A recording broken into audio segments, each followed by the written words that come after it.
نماز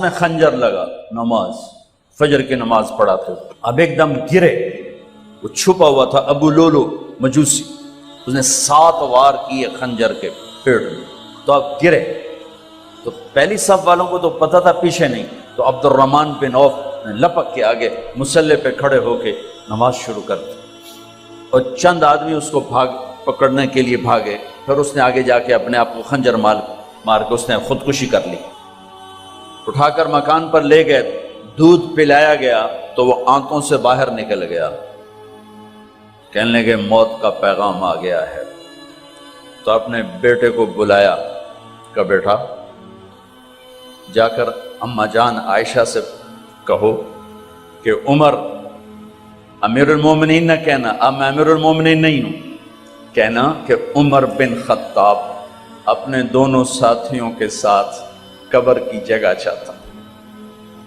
اگر مجھے اجازت مل جائے تو مجھے وہاں دفن کرنا، اگر اجازت نہ ملے تو مجھے عام قبرستان میں دفن کر دیں۔ عبداللہ بن عمر تشریف لے گئے تو اماں عائشہ بیٹھی رو رہی تھی، کہ اماں جان میرا باپ عمر بن خطاب اجازت چاہتا ہے قبر کی اپنے دونوں ساتھیوں کے ساتھ، تو حضرت عائشہ رضی اللہ تعالیٰ عنہ رونے لگی، پہلے بھی رو رہی تھی، کہا عبداللہ یہ جگہ تو میں نے اپنے لیے رکھی ہوئی تھی کہ میں اپنے خامند اور باپ کے ساتھ میں بھی ایک کونے میں سو جاؤں گی، لیکن اگر عمر کی خواہش ہے تو اس جگہ کا عمر مجھ سے زیادہ حقدار۔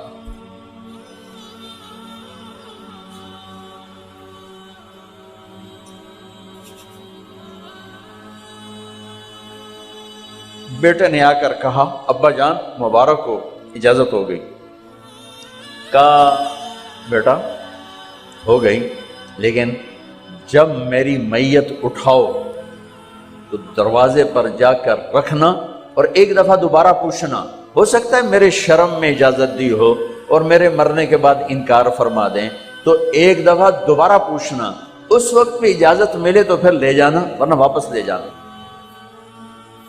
حضرت علی اور حضرت حسن تشریف لائے جس دن انتقال ہو رہا ہے، تو گھبراہٹ دیکھی تو حضرت علی نے فرمایا عمر موت سے ڈر گئے ہو؟ کہ نہیں موت سے نہیں ڈرا، موت کے بعد کیا ہوگا اس سے ڈر گیا۔ یہ کون کہہ رہا ہے؟ میرے بعد کوئی نبی ہوتا تو عمر ہوتا، یہ وہ کہہ رہا ہے۔ یہ کون کہہ رہا ہے؟ آپ نے کہا آج رات میں جنت میں گیا تھا، میں نے ایک بڑا خوبصورت محل دیکھا، سونے چاندی زمرد یاقوت موتیوں کا، میں نے کہا یہ کس کا ہے؟ تو مجھے کہا گیا یہ آپ کے غلام عمر بن خطاب کا ہے۔ کون کہہ رہے ہیں؟ موت کے بعد جو ہوگا اس سے ڈر رہا ہوں۔ کہ آپ مسجد میں انٹر ہوئے، مسجد میں ایسے لوگ تھے، ادھر ابو بکر تھے اور ادھر عمر تھے، ہاتھ دیو، آپ نے یوں ہاتھ پکڑ لیے، دونوں کے ایسے ہاتھ پکڑ لیے، ادھر ابو بکر ادھر عمر، کہا مجھے دیکھ رہے ہو؟ کہا جی، کہا قیامت کے دن میں ایسے اٹھوں گا کہ میرے ادھر ابو بکر ہوگا اور ادھر میرے عمر ہوگا۔ یہ عمر کہہ رہے ہیں موت سے نہیں ڈرا ہوں، موت کے بعد کیا ہوگا اس پہ ڈر رہا ہوں۔ تو حضرت علی نے فرمایا کیوں ڈرتے ہو؟ میں گواہی دیتا ہوں، میں نے کئی دفعہ اللہ کے محبوب سے سنا کہ جنت کے بڑی عمر کے، ایک تو نا جنت کے نوجوانوں کے سردار، وہ تو حسن حسین ہیں، میں نے کتنی دفعہ سنا اللہ کے نبی سے کہ جنت میں بڑی عمر کے لوگوں کے سردار ہیں ابو بکر اور عمر۔ تو آپ نے کہا قیامت کے دن گواہی دو گے؟ آپ نے کہا، حضرت علی نے کہا میں بھی گواہی دوں گا، میرا بیٹا حسن بھی گواہی دے گا۔ وہ حضرات تشریف لے گئے تو موت کی آہٹ کو محسوس کیا تو بیٹے کی گود میں سر تھا عبداللہ بن عمر کا، بیٹا یہ زمین پہ لٹا، انہوں نے یہاں سے ہٹا کر یہاں سر رکھ دیا. وہ حق سنا نہیں کیا کہہ رہا ہوں, زمین پہ ڈال دے. ان کا جی نہیں چاہ رہا تھا, کیا کہہ رہا ہوں, زمین پہ ڈالو. انہیں آگے کر دے, خود پیچھے اٹھ, اپنا چہرہ مٹی میں یوں رکھ دیا اور مٹی میں منہ ملنے لگے ایسے, اور کہہ رہا ہے ویل لک یا عمر ان لم یغفر لک عمر ان لم یغفر لک ربک. اے عمر, اگر تیرے رب نے آج تجھے معاف نہ کی تو تو ہلاک ہو. ویل لک ولامک ویل لک ولامک یا عمر ان لم یغفر لک ربک. عمر, اگر آج تجھے اللہ نے معاف نہ کی تو ہلاک ہو. اتنے بڑے مقام والے 1,24,000 میں ایک آدمی ہے مراد, جسے مانگا گیا ایک آدمی. یا اللہ عمر دے دے میرے اسلام کی بلندی کے لیے. وہ کہہ رہے ہیں ویل لک یا عمر ان لم یغفر لک رب.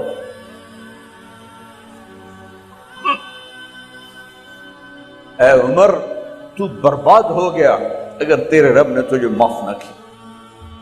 یہ کہتے کہتے کہتے کہتے جان نکل گئی. صہیب رضی اللہ عنہ نے آپ نے وصیت فرمائی تھی میرا جنازہ صہیب پڑھائے, رومی. جنازہ پڑھایا گیا, کندھوں پہ اٹھایا گیا, اور آ کر اماں جان عائشہ رضی اللہ عنہ کے دروازے پر عبداللہ بن عمر, باقی تو کوئی پتہ نہیں تھا کسی کو, گوے ٹھہر جاؤ, جنازہ یہاں رکھ دو. پھر آگے بڑھے, دستک دی, اماں جان میرا باپ عمر بن خطاب دروازے پہ پہنچ چکا ہے, اندر آنے کی اجازت ہے. تو اماں جان عائشہ نے فرمایا مرحبا بعمر. ہم عمر کو خوش آمدید کہتے, اور باہر تشریف لے گئیں. وہیں حجرہ مبارک میں قبر کھودی گئی.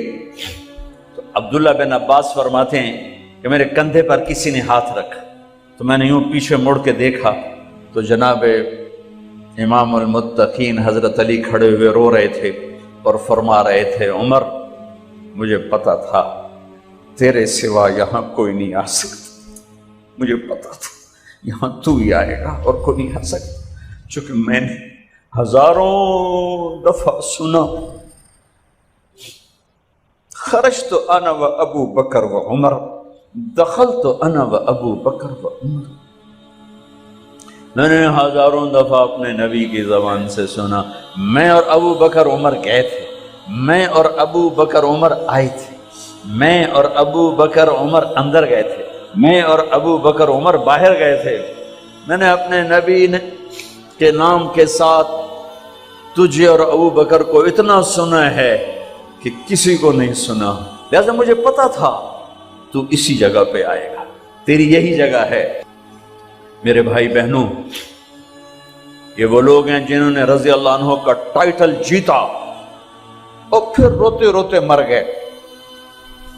مجھے کیا خبر کیا ہونے والی, اب کو کیا خبر کیا ہونے والی. بے شک میرا رب رحیم ہے, اس کے رحم کے تو فعلی کام بنے گا. کیڑیاں تقریراں تے کیڑے علم, کیڑیاں نمازاں تے کیڑیاں تجدہ, کم تو اس کی رحمت پر بنے گا, پر یہ اعمال اس کی رحمت کو لینے کا راستہ ہیں. یہ بھی ٹھیک نہیں ہے کہ اللہ غفور الرحیم ہے آپ ہی معاف کرے گا. یہ یزید اور حسین کو برابر تو نہ کر. آل رسول کی بوٹی بوٹی نوچ دی جائے اس کی رضا کو ڈھونڈنے کے لیے. وہ نہیں کہہ سکتے تھے اللہ بڑا غفور الرحیم. اس لیے بھائی بہنوں, معاملہ بے شک اللہ کی ذات سے ہے, بڑا کریم ہے, آنسو دیکھنا چاہتا ہے, ندامت دیکھنا چاہتا ہے. کون ہے جس سے گناہ نہیں ہوتا؟ کون کون؟ میں اسے انسان ماننے کے لیے تیار نہیں.